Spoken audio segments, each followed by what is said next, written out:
with that, I will begin questioning, and we'll start with Mr. Horowitz. You mentioned the do not pay list. Can you briefly tell us what that is? Yeah, so Treasury has set up a list of suspicious payees. It doesn't mean they're not eligible, doesn't mean they can't get benefits. It means that they're on a list that requires secondary, at a minimum, secondary screening, secondary consideration and evaluation. Was this used by government agencies to prevent fraud? So this is a tool that I would assume would have been eligible in their toolbox. Correct. Let's say the Small Business Administration or some agency that was doling out a lot of money really quickly. Did they utilize the do not pay list? They did not, and the issue there is we've heard over and over again at the time, well, we needed to get the money out right away, there was an emergency. No dispute about that. We needed to get the money out right away, there was an emergency. It gets back to what the Comptroller General said, you need to be ready for that. This list was sitting there. This was not anything that would have taken much time. There needs to be preparation. So let me get this straight. The do not pay list, I would assume that would be people that owe back taxes, people that maybe owe child support. There are a variety of reasons. Convicted of fraud. Indicative of potential fraud, indicative of individuals who are in arrears in other payments. You can get on the list for a variety of reasons. So how many people do we know received money from the federal government that were on the do not pay list? I don't know across all programs. What I do know is from the SBA's PPP program, because almost $400 billion went out in 2 weeks in that program.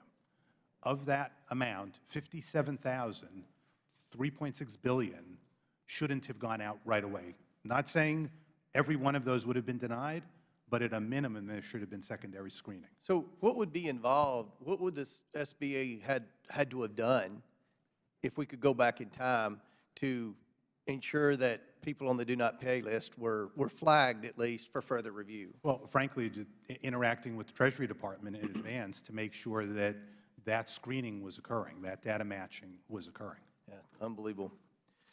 Mr.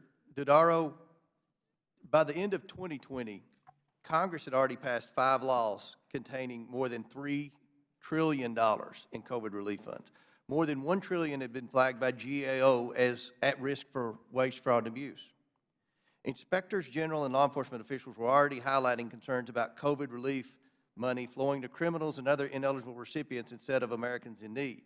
And the economy was improving. Nevertheless, Democrats insisted on $1.9 trillion more COVID relief spending through the American Rescue Plan Act, ARPA, putting those funds at risk in theft and the economy at risk of massive inflation and recession. So, sir, did we lose funds included in the American Rescue Plan to fraud, and were additional improper payments made at the ARP after the ARP was passed?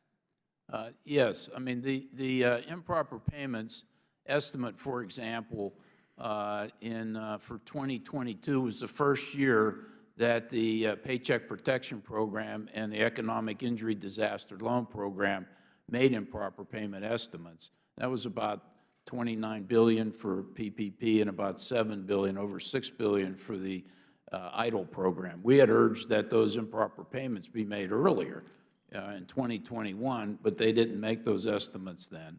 You encourage Congress to do that? No, the agencies. You we made recommendations. What could Congress have done to have prevented this? As one of my legislative recommendations from GAO is that any new programs over $100 million, not billion, $100 million, be designated immediately because of this past problem to be susceptible to improper payments, and therefore make an estimate in the very first year of the program.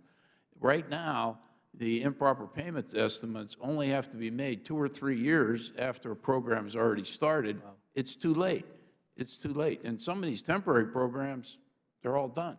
Wow. And so Congress can and should have that as a requirement to be put in place. Well, hopefully that'll be some kind of bipartisan legislative fix from this committee very soon. Mr. Horowitz, same question. I've got 40 seconds. What warning signs were there and what should have been done? There were plenty of warning signs. Frankly, the urgency and speed to get it out without any consideration of what was already available to use, like Do Not Pay, as we did in our fraud alert this week. Had there been agreements in place, they could have checked against Social Security Administration.